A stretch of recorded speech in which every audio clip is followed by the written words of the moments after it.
Aujourd'hui, je souhaite vous parler des peuples nomades et de leur rôle, trop souvent éclipsé, pourtant central, des femmes dans ces sociétés. Chez les Toubous, les Touaregs et bien d'autres peuples du Sahara, la femme n'est pas une figure secondaire.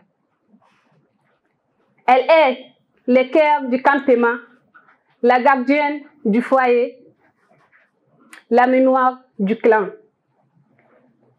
Elle est celle qui, dans l'ombre des grandes chevauchées, fait vivre ce qui compte: l'eau, le lait, les enfants, les lois et les mots.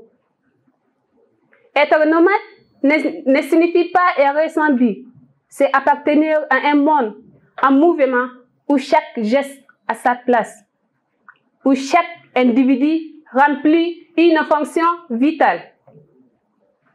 Dans ce monde, la femme est la colonne vertébrale. Elle ne se compte pas de suivre. Elle organise, elle transmet et elle veille.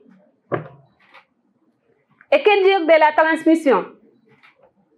La femme nomade connaît les généalogies mieux que quiconque.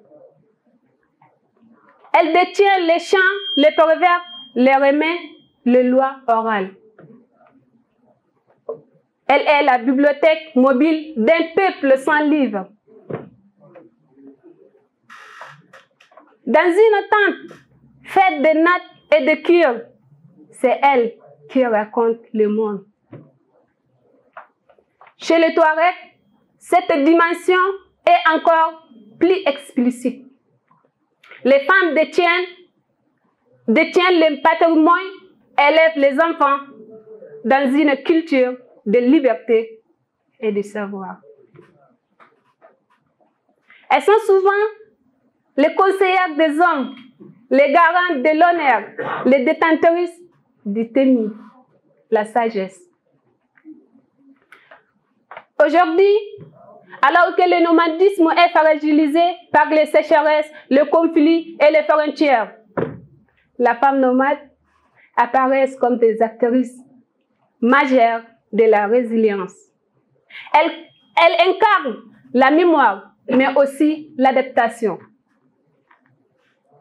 Elles sont les médiatrices du changement, les passeuses de sens.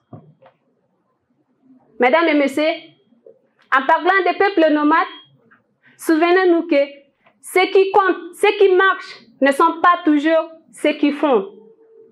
Derrière chaque campement planté dans le sable, derrière chaque troupeau guidé à travers les vents, il y a une femme.